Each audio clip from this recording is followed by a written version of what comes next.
Hey, Greg and Tanner and Keith here from Honorbound IT. Okay. I don't know how to open these things, but anyways, Yep, this is our this is our first first, yeah. It's first the first. book of the month. Yeah. And Keith's the only one that read it. Well, no, we all read it, but Keith reread it this week. I listened to it. Oh, you listened to it. Yes, I did. I listened to it 2 or 3 times, and I thought it was a pretty useful book. Absolutely.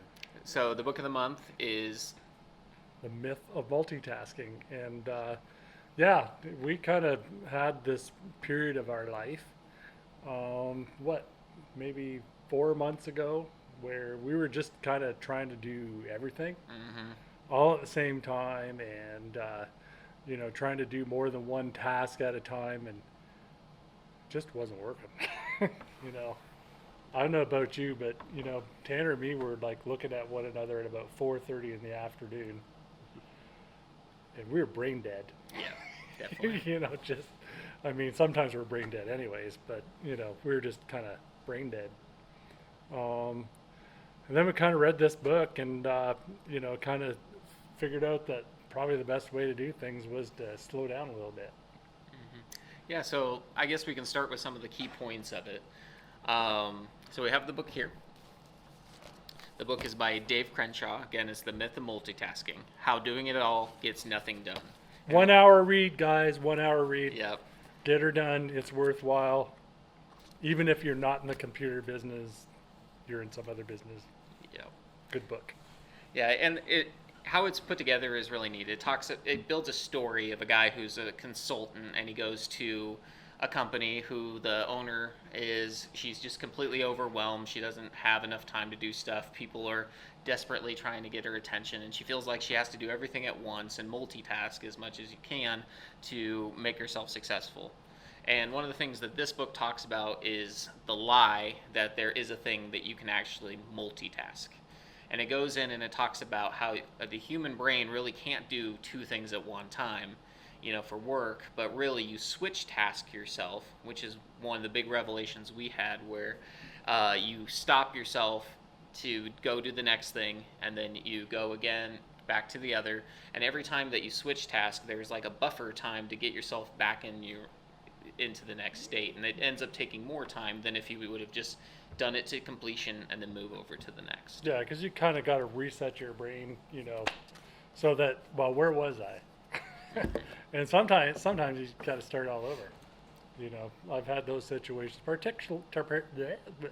particularly when you're doing a sequential task that's like step by step by step kind of deal until you have like the proper result at the other end. You get your job mixed up in the middle. Yeah. So Keith, what were some of your big takeaways you got from it? I think the biggest takeaway I got from the myth of multitasking was the cost of starting a task and then getting interrupted, like a phone call, or somebody has a quick thing to say to you. You stop what you're doing to try to pay attention to them, or you continue what you're doing and think you're paying attention to them, but then you really have to stop, turn your attention to them to focus. And that brief period of time, maybe it's a minute, maybe it's 2 minutes, but over the course of an hour, if that happens 5 times, you've lost 10 minutes out of that hour. So the goal in the myth of multitasking was to try to eliminate those interruptions as much as possible. And the story in the book, the guy really tells how your interruptions throughout the day can cost you a lot of time, and as we all know, time costs money. Well, there was a little exercise in there, and you'll have to get the book to be able to do the little exercise. But it was unbelievable, the little thing that they had. Yeah. It was basically the exercise simulates switch tasking, and it was just an absolutely huge eye opener to me. I don't know about you guys, but it's like, wow, I'm really screwing myself, because I'm trying to do all these things all at one time, juggling all these balls in the air. And, there's some times where you sort of have to do that, but you need to sort of really work towards limiting that. And in fact, in our business, we were doing it to each other. Yeah. Sometimes you do it still. I do.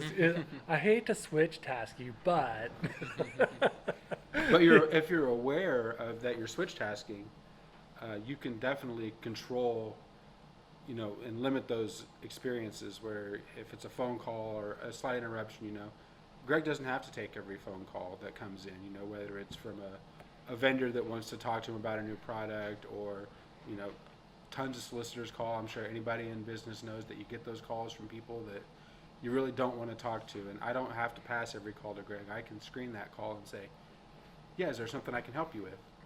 And then I take the information from them and I can pass it on to Greg, and then he can contact them when he's ready to contact them instead of being interrupted in what he's doing and then having to stop, talk to the person on the phone, whether it's 5 minutes to get that guy off the phone or whatever they're trying to tell you. And then he has to go back to what he was doing, and just that slight interruption. What was I doing? Oh yeah, I was doing this. Where was I at? Oh, right here. And so, he's done lost, maybe 5 minutes out of his hour. And, if that happens 3 or 4 times an hour, you're gone in 20 minutes. So, limiting those interruptions is probably the best feature I got out of this book. And, well, and sometimes we do it to ourselves. I mean, like, there were a couple of other instances that really, jumped out at me is being glued to the dang phone, and every time there's a notification or anything else like that, you got to pick the phone up, got to look. It's like that little dopamine hit every time you go to look at it. Or I've got to check my email continuously. I was like horrible that way. I checked the email 4 or 5 times, in an hour. And, you're switch tasking yourself. You're just like, I should be doing something different than just checking my email. And, or answering voicemails or phone calls, like you said, and it took a lot of discipline to break that habit because, man, we've been doing this for, I'm 58 years old almost, so it's a hard habit to break. Takes 21 days of good practice to, make a habit stick. But Tanner had a really good way of making sure we didn't get those dopamine hits. And, with your phone, you turned off all the dang notifications completely. Yeah, I followed a lot of the stuff that the book talks about. The first thing is recognizing, when you're being switch tasked and what you want to do, but recognizing something doesn't mean you're necessarily going to change it. So I turn off pretty much every notification that I possibly can, whether it be on my computer or on my phones. And then what I do is I schedule almost everything through the day. So people who before where people would just come in and try to get my attention because they didn't know when they could get it, and that's a big part of the book where everyone was waiting outside for the manager lady because they didn't know when they could ask her stuff. But then she started scheduling certain time slots for people in the day, and then they could actually know when they could answer the tickets. They made better use of it. So I started scheduling out my time with like certain tasks I knew I had to get done, meetings that we did. I check my email, but I check it only in certain times of the day, and so it doesn't interrupt my flow. And same goes with text messages or phone calls or different stuff. The other big thing that we've done with Keith, who is our service writer, is we use him as the filter. So if we do get a sales call or a service call or something that requires Greg or my or whomever attention, he will then, gauge that, make sure that it's important enough to break our flow state in whatever task we're working on. And that's when Greg, he goes, sorry to switch task you, but I have this person on the phone for you.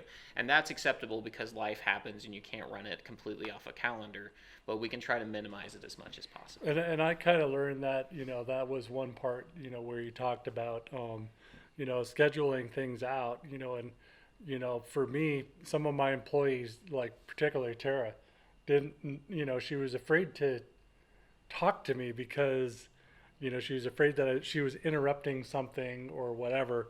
Or if she got my attention, she'd run through like a dozen things because now that I got your attention, and it was sort of like drinking out of a fire hose. And so we kind of worked it out where, hey, it's all scheduled, 2:00 in the afternoon. I'm going to message you and say, do you got anything that I need to work with you on today? And that's your time. She knows when she can talk to me, and I haven't had to drink out of the fire hose ever since. So Yep. So let's wrap this up a little bit. Let's each go around and take away what we feel is probably the biggest takeaway from it. Keith, why don't you start? Yeah, the biggest takeaway for me is just the switch tasking. Talking to somebody and getting a phone call or whatever it is. Limit those interactions as much as possible into scheduled times. Like Tanner said, you plan it out, you put it on your calendar, have a meeting about it, so that way you know when you're going to get to have those conversations and without the interruptions that constantly happen. Greg? I think that, for me, it's like I can only do one thing well at one time.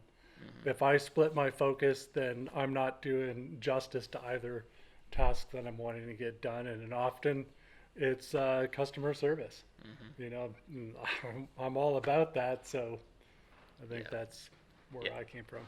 Yeah, for me, I've noticed something very similar as well. I either get so focused into something that I don't want to break away with it, or if I know that I can't get into that, I just always kind of scratch the surface. And then when you have a day that's always just scratching the surface, you're never as productive compared to if you can schedule it and dive deep and get in that flow state and create some really good work. And I always feel more proud of myself at the end of the day when I create some really good work. So. Yeah. Cool. All right, well, this was The Myth of Multitasking. We highly recommend it. It's a very quick read. And it's cheap. Yep, not expensive at all. So check it out. Okay, Radio. Thanks. Thanks.